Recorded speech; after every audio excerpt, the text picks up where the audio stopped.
নমস্কার বন্ধুরা, আজকে আমি বানাবো মাছের ডিম দিয়ে আমের চাটনি। খেতে কিন্তু খুবই ভালো লাগে আর খুব সহজেই বানানো হয়ে যায়।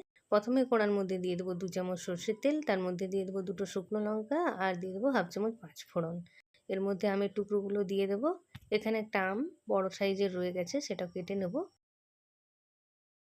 এখন আমটাকে নেড়েচেড়ে ভেজে নেওয়ার পরে এর মধ্যে দিয়ে দেবো পরিমাণ মতো নুন।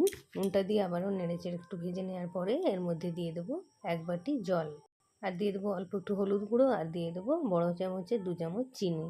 ভালো করে নেড়েচেড়ে মিশিয়ে নেওয়ার পরে কিছুক্ষণ ফুটে গেলে এর মধ্যে দিয়ে দেবো মাছের ডিম। মাছের ডিমটা একটু গুঁড়ো করে নিয়েছি, ভালো করে এখন নেড়েচেড়ে মিশিয়ে নেব।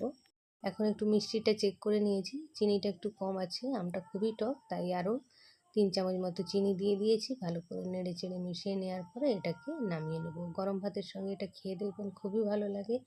আর রেসিপি ভালো লাগলে চ্যানেলকে সাবস্ক্রাইব করতে ভুলবেন না।